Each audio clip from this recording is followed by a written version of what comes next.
ಯಾವುದು ಸುಲಭ ಅಂತ ಬಾಡಿ ಬಿಲ್ಡಿಂಗಲ್ಲಿ ಇರೋದಿಲ್ಲ. ಫಿಟ್ನೆಸ್ ಫೀಲ್ಡಲ್ಲಿ ಯಾವುದು ಸುಲಭ ಇಲ್ಲ.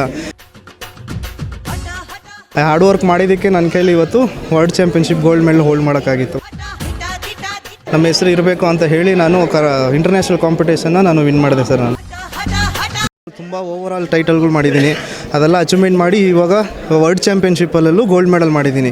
ಸುಮಾರು 20-30 ದೇಶಗಳ ಮೇಲೆ ನಮ್ಮದು 80 ಕ್ಯಾಟಗರಿಯಲ್ಲಿ ನಮ್ಮದು ಗೋಲ್ಡ್ ಮೆಡಲ್ ಆಗಿದೆ. ನಮ್ಮದು ಪ್ರಿಪ್ರೇಷನ್ ಬಂದು 6 ಮಂತಿಂದನೇ ಸ್ಟಾರ್ಟ್ ಮಾಡಿಬಿಟ್ರೆ ನಾವು ಡಯಟ್ ಮಾಡಿ ಪ್ರಾಪರಾಗಿ ವರ್ಕೌಟ್ ಮಾಡಿ ಬೆಳಗ್ಗೆ ಸಂಜೆ 2 ಟೈಮು ಕಷ್ಟ ಬಿದ್ದು ಈ ವರ್ಲ್ಡ್ ಚಾಂಪಿಯನ್ಶಿಪ್ನ ಹೋಲ್ಡ್ ಮಾಡಲೇಬೇಕು ಅಂತ ಹೇಳಿ ಛಲದಿಂದ ನಾವು ಇದನ್ನು ವಿನ್ ಮಾಡ್ಕೊಂಡಿದ್ದೀರಿ ಸರ್. ನಾವು ನ್ಯಾಷನಲ್ಲು ಸುಲಭ ಅಂತ ಅಲ್ಲ, ಪ್ರತಿಯೊಂದು ಕಾಂಪಿಟೇಷನು ಒಂದೊಂದು ಥರ ಟಫ್ ಆಗೇ ಇರುತ್ತೆ. ನಮಗೆ ಯಾವುದು ಸುಲಭ ಅಂತ ಬಾಡಿ ಬಿಲ್ಡಿಂಗಲ್ಲಿ ಇರೋದಿಲ್ಲ. ಫಿಟ್ನೆಸ್ ಫೀಲ್ಡಲ್ಲಿ ಯಾವುದು ಸುಲಭ ಇಲ್ಲ.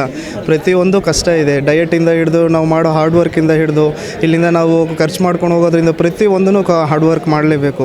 ಹಾರ್ಡ್ ವರ್ಕ್ ಮಾಡಿದ್ದಕ್ಕೆ ನನ್ನ ಕೈಲಿ ಇವತ್ತು world championship gold medal hold ಮಾಡೋಕ್ಕಾಗಿತ್ತು. ನನಗೆ ಟಫ್ ಕೊಟ್ಟಿದ್ದು ಬ್ಯಾಂಕಾಕಲ್ಲಿ ಒಂದು ಕ್ಯಾಟಗರಿ ಬಂದಿದ್ದು, ಅದು ನಮಗೆ ಸ್ವಲ್ಪ ಟಫ್ ಅನಿಸ್ತು. ಅದರಲ್ಲೂ ನಂದು ಗೋಲ್ಡ್ ಮೆಡಲ್ ಆಯಿತು. ಕೋಆಪ್ರೇಷನ್ ಅನ್ನೋದು ಕರ್ನಾಟಕದಲ್ಲೂ ಚೆನ್ನಾಗೇ ನಮಗೆ ರೆಸ್ಪಾನ್ಸ್ ಬರ್ತಾಯಿತ್ತು. ನಮ್ಮ ಕರ್ನಾಟಕಕ್ಕೆ ಇನ್ನೂ ನಾನು ಚೆನ್ನಾಗಿ ಹೆಸರು ಮಾಡಬೇಕಂತ ಒಂದು ಛಲದಿಂದ ನಾನು ವರ್ಲ್ಡ್ ಚಾಂಪಿಯನ್ನ ಮಾಡಿದ್ದು.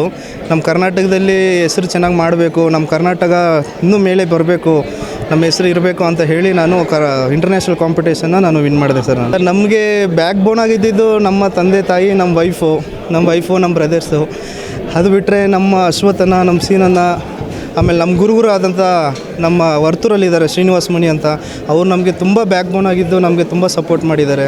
ಪ್ರತಿಯೊಂದಕ್ಕೂ ಚಿಕ್ಕದಿಂದ ಹಿಡಿದು ನನಗೆ ಒಂದು 15 ವರ್ಷದಿಂದ ಹಿಡಿದ ಪ್ರತಿಯೊಂದು ನಿನ್ನ ಕೈಲಿ ಆಗುತ್ತೆ ಅಂತ ಹೇಳಿ ನನಗೆ ಇವಾಗ ವರ್ಲ್ಡ್ ಚಾಂಪಿಯನ್ಶಿಪ್ ಅನ್ನೋ ಒಂದು ಪಟ್ಟವನ್ನು ಧರಿಸಿದ್ದಾರೆ. ಇದು ಬೆಳಗ್ಗೆ 3 ಅವರ್, ಸಂಜೆ 3 ಅವರ್ ಸರ್. 2 ಟೈಮು 3 ಅವರ್ನ ಹಾರ್ಡ್ ವರ್ಕ್ ಮಾಡ್ತಾಯಿದ್ರಿ. ನಮ್ಮ ಜೀವನನೇ ಜಿಮ್ ಅಂದ್ಕೊಂಬಿಟ್ಟು ನಾವು ಹಾರ್ಡ್ ವರ್ಕ್ ಮಾಡಿರೋದು. ಅದರಿಂದ ನಮ್ಮ ಕೈಲಿ ಇಷ್ಟು ಸಾಧನೆ ಮಾಡೋಕ್ಕಾಯ್ತು ಸರ್. ಇದುವರೆಗೂ ನಮಗೇನು ಸಿಗಲಿಲ್ಲ. ನಮಗೆ ಸಪೋರ್ಟ್ ಮಾಡಿದ್ದು ನಮ್ಮ ಫ್ರೆಂಡ್ಸ್ ಸರ್ಕಳು, ನಮ್ಮ ಜಿಮ್ ಸರ್ಕಳು, ನಮ್ಮ ಸಪೋರ್ಟ್ ಮಾಡಿದ್ದು ಲೋಕಲಲ್ಲಿ ಇಂಥವ್ರೇ ನಮಗೆ ಸಪೋರ್ಟ್ ಮಾಡಿದ್ದು, ನಮ್ಮ ಫ್ಯಾಮ್ಲಿ. ಅದು ಬಿಟ್ಟರೆ ಗೌರ್ಮೆಂಟ್ ಕಡೆಯಿಂದ ಹಿಡಿದು ನನಗೆ ಇನ್ನೂ ಯಾವುದೂ ಆಪರ್ಚುನಿಟಿ ಬಂದಿಲ್ಲ. ಬಂದರೆ ಚೆನ್ನಾಗಿರುತ್ತೆ. ನಮಗೆ ಅಂತಲ್ಲ, ನಮ್ಮ ಥರ ಇರೋ ಪ್ರತಿಯೊಂದು ಬಾಡಿ ಬಿಲ್ಡ್ರಿಗೂ ಅದು ಅಚೀವ್ಮೆಂಟ್ ಮಾಡಿದ್ದಾರೆ. ತುಂಬ ಜನ ಮಾಡಿದ್ದಾರೆ. ಅವ್ರಿಗೆ ಯಾರಿಗೂ ಇನ್ನೂ ಏನೂ ಫೆಸಿಲಿಟಿ ಸಿಗಲಿಲ್ಲ. ಸಿಕ್ಕಿದ್ರೆ ತುಂಬ ಚೆನ್ನಾಗಿರುತ್ತೆ ಅಂತ. ನೆಕ್ಸ್ಟ್ ಏಮ್ ಏನು ಸರ್? ನಮ್ಮ ನೆಕ್ಸ್ಟ್ ಏಮ್ ಬಂದು ಒಲಿಂಪಿಯಾ ಮಾಡಬೇಕಂತ ಏಮ್ ಇದೆ. ಅದು ಮಾಡಬೇಕಂತ ತುಂಬ ಆಸೆ. ಅದು ಬಂದು ಇನ್ನೂ ದೊಡ್ಡ ದೇಶಗಳು ಪಾರ್ಟಿಸಿಪೇಟ್ ಮಾಡ್ತಾರೆ. ಆ ದೇಶಗಳ ಮೇಲೆ ನಾನು ಇನ್ನೂ ಹೋಗಿ ನಿಂತು ನಮ್ಮ ಕರ್ನಾಟಕಕ್ಕೆ ನಾನು ಹೆಸರು ತರಬೇಕಂತ ನನಗೆ ತುಂಬ ಖುಷಿಯಲ್ಲಿದ್ದೀನಿ.